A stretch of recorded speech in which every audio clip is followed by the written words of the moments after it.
Akakiiko ka task force y'e Makindye, Mukoza Ronald, Deputy RCC w'e Makindye. Nze ng'akulira task force ya COVID-19 y'e Makindye division, ntwala omukisa guno okwebaza Generali Salim Saleh olw'okudduukirira bannaffe ba Kanyama mu mbeera eno ey'omuggalo n'abaddukirira n'emmere eri wano gye mulabako wano emabega wange. So tukwebaza nnyo General Saleh olw'okujjukira ba Kanyama kubanga embeera ebadde esoomooza, naye weebale nnyo kubanga mbalaba obatadde akaseko ku matama.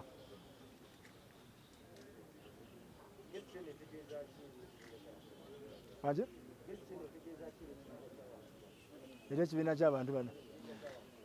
Ekikolwa kino General Saleh kye yakoze kiragira ddala nti no gavumenti efaayo eri embeera za bannayuganda. So nsaba ba Kanyama bakkirize Generali Saleh kyasobodde obbatuusaako, n'ebirala bikyajja. Nyama ntono kaayana eri mu nkwawa.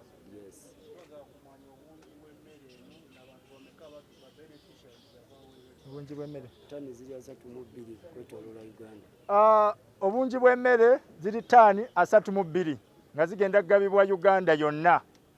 Bakanyama gye bawangalira mu Uganda yonna tukitongolezza wano e Makindye, ensonga lwaki mundabyeko nga nkitongoza. So Bakanyama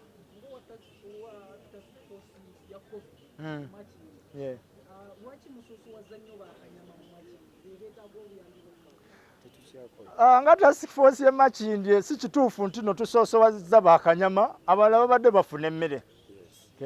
Nina programu ey'abakadde, nze nabasakira ng'omuntu ng'omubaka wa pulezidenti nga mpita mu bantu ab'enjawulo ab'emitima emigabi, babadde bafuna, era Bakanyama si be basembyeyo, abantu abalala babadde bafuna emmere. Omukisa guno okuwaayo emmere egabiddwa General Saleh ku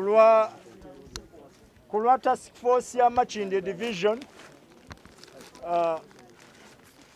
Ntwala omukisa guno okuwaayo emmere eno eri chairman wa Bakanyama asobole ogituusa ku Bakanyama baffe. So Bakanyama abali eyo mbakubiriza nti n'emmere mugirinde ejja batuukako, era emmotoka ezigendo gitambuza nziraba ziri wabweru mugirinde, era mbakubiriza bwenabe batuuseeko mwewale okuŋŋaana ejja batuukako. Nange ndi musanyufu, amanya gange bampita Omar Bulega nga ndi pulezidenti w'ekibiina ekitugatta nga babawunsaazi mu ggwanga. Wano we tuli ku ofiisi zaffe, tuli ku kalenda ne ofiisi endala wadde ndowooza mumanyi gyeri, naye kati engeri gye twafuna obwegasi tuli ku kalenda. Ndi ne vice pulezidenti, ndi n'abakulu abakulembeze bonna, PRO omukulu ono sebo osobola okweyogerako wa welfare. Tuzze wano olw'essanyu eringi lye tuyina mu lukuŋŋaana lwaffe, wadde baagaana okuŋŋaana naye ffe tusobodde okulaba ng'essanyu litukuŋŋaanya olw'okuba nti tuzze gabira bannaffe akamere babawunsaazi ab'omu bitundu eby'enjawulo, naye tusoose n'abawano e Kampala naddala e Makindye ewali ofiisi zaffe. So omukulu General Saleh tumwebaza nti tumukubidde omulanga ennaku zonna zonna. Enjala buli lwetuluma ffe tuddukira ggulu, tetukyalina muntu yenna gwe tuddukirako, ti abantu bonna baatwesamba. Omuntu gwe twali yali atuyamba yali mukyala Nakyobe, ennaku zino abadde ali mu bizibu, mwamuwulidde yafiiriddwa mu omwami we. So kaakati essaawa zino omuntu atuyamba kati gwe tuddukirako ye kitaffe General Saleh. Tukwebaza ssebo okulaba nga owuliriza abantu abajja mu maaso go, naddala babawunsa. Babawunsa tumaze emyaka 2 nga tetukola, y'ensonga lwaki tusabiriza mu abamawulire ne bwe munatusekerera. Ffe tujja kusaba paka nga bannaffe tebafiiriddwe mayumba. Ffe tukooye okubeera mu mayumba nga tetukola, twagala kukola. Naye olw'okuba ntitwamanyira kukola, tetwamanyira bino bintu bya kubeera mu nnyumba nga twebase. So y'ensonga lwaki tusabirize olw'okuba tetukola. So tukwebaza Jeno okulaba nga buli we tukusabiriza ate otuwa ne tufuna kye tuliisa abaana baffe, bakyala baffe ne bamaama baffe, kuba abamu ffe tulabirira bamaama baffe ababba baabwe baafa. So n'olw'ensonga eyo nti wano we tuli tugenda kugabana kawunga kaffe ate ne mu bitundu ebyenjawulo okwetooloola Uganda nti bwe tuva wano olwaleero wano nga tumaze okuwaaba Makindye, Kampala Central, Lubaga, Kawempe ne Nakawa. Bwe tuva wano tugenda kwetooloola ebitundu ebyenjawulo Gayaza, Mumpereero omwo, tugende Mukono, tugende Mpigi, tuveewo tugende ne Masaka, tugenda kwetooloola n'Entebbe. Babawunsa tulabe nga akatono ke twafunye ng'emmere tukabatuusaako. Ssebo Jeno tukwebaza, tetulina bwe tusobola kwebaza, omusajja tafukamira ne twandibadde tukufukaamirira. Ensi etusekeredde olw'okuba tujja maaso go ne tukusabiriza, naye bangi abakusabiriza n'abayimbi tubalaba maaso go bajja ne bakusabiriza, ate nga abayimbi be bakama baffe. Waliwo abakusabiriza bapolomota ate nga nabo bennyini bakama baffe. Olaba mukama waffe akusabiriza naye ate nze gwakozesa. So totukoowa mukama waffe olw'ensonga nti ffe tulinga nsolo. Omwami ono asobola okulya kilo 3 ez'akawunga olunaku. Kakati bw'abeera mu nnyumba emyaka 2 nga takola, g'osuubidde agenda kuliisa ki abantu be, ye agenda kubeera waatya? So totukoowa, tukyakusaba kuba tetulina mirimu, kyekisookera ddala. Tuli mu lockdown naye tetukola. Naye lockdown bw'eneggwaawo n'emirimu tugyagala. Nti tubadde tuyamba ku bitongole ebikuuma ddembe nga Uganda Police mu kiseera ky'ebyokulonda, na wano wonna mubadde mutulaba ng'akalulu kawedde naye nga tuli mu uniform za poliisi tugiyambako. So n'olw'ensonga eyo mu City Council mubalaba bakanyama, ne mu bitongole ebisinga obungi mubalaba. So tetukyakola, tuli waka, ne poliisi yatusalako batuyita batwetaaze okugiyambako. So twagala emirimu n'emmere ennyini nnyingi gye batuwadde ntono, ge mazima kuba bakanyama tuli bangi.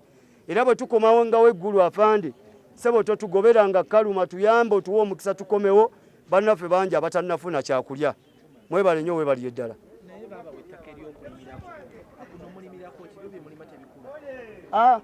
Ettaka sife tebaali tuwa buwi, tulina sako tuseevinga. Ettaka twalyegulira ku ssente zaffe, twaseevinga ne tufisawo akasente kaffe amagoba buli mwaka ke tuseevinga. N'omukulu waliwo akasente ke yatuwa kaali ka mukolo, gwali kutabanuuduzawo, ne tufisaako emiliyoni nga 35 ne twongerako ssente zaffe ziri mu sako, ne tugula ettaka, ne tuteekako pulojekiti zaffe ng'okulunda obumyu, okulunda embuzi n'okulimirako ebiriba ebyembadde mulaba. Ettaka lyaffe ffe twalyegulira. So gavumenti bw'eneetuyamba n'eteeka ssente mu ssako z'abakanyama, ne tutandika okwewolayo nga twetandikirawo emirimu emitonotono. N'ettaka tujja kugula eddene erisingawo kuba twetaaga ettaka, ne bwe basiko ya mayiro tusobola ogirima kuba ffe tuli b'amaanyi, tetwetaaga na tulakita, twetaaga ttaka ffe tukozesa amaanyi gaffe tusobole okwerimira ebintu bye tulya.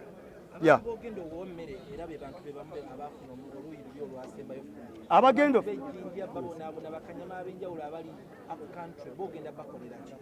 betugenda okuwa emmere olwaleero tebaafuna mmere ku mulundi oguwedde. Betugenda okuwa leero be bataafuna. Kati ate waliwo bannaffe ab'ejjinja nga Tiimu Tukole, bagiyita Tiimu Tukole eri Jjinja. Tiimu Tukole Bouncers Association emmere yammwe ejja.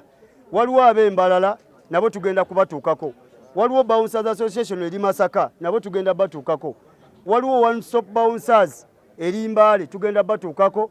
Waliwo One Arm Bouncers naye eri ku Mityana era tugenda batuukako emmere mugifune.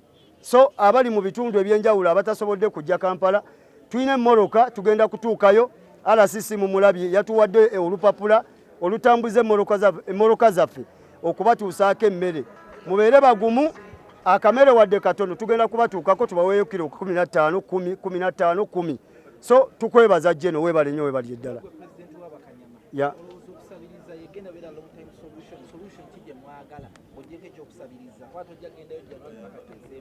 Nze ng'omukulembeze amazima amatuufu gali nti nze sijja koowa kusabiriza wadde mutusekerera.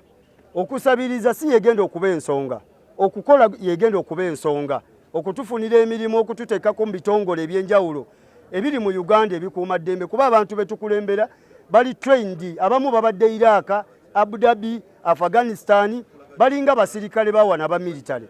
N'olw'okuba tetulina mirimu y'ensonga lwaki tusabiriza. So naffe tetwagala kusaba naye olw'embeera ekuwaliriza okugenda mu ofiisi y'omuntu okumusaba. So embeera y'obutakola y'ensonga lwaki tusabiriza. So temutusekerera era temutugobanga.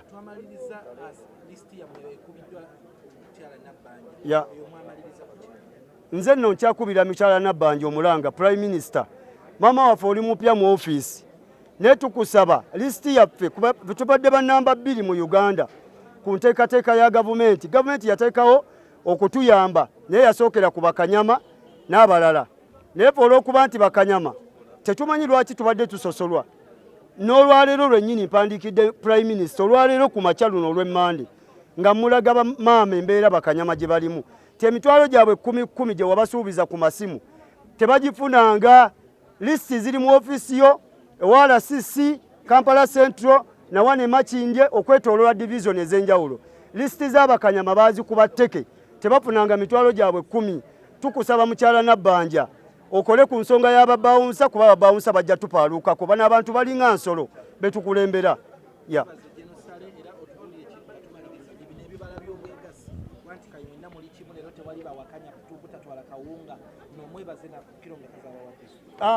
Nsooka okwebaza Genosale nti ebibala eby'obwegassi tutandise okubiraba. Okuva lwe twateekawo kanso waggulu etugatta nti tewakyali njawukano ogenda nga tugenzemu abo be muyita be tusabiriza.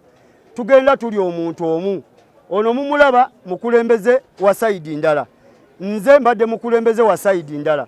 Naye olw'okuba twateekawo kanso etugatta waggulu kati ono vice wange. So tukwebaza Geno olw'okuba nti tujja n'abaami bano n'otuwa obudde bwo n'otuwuliriza.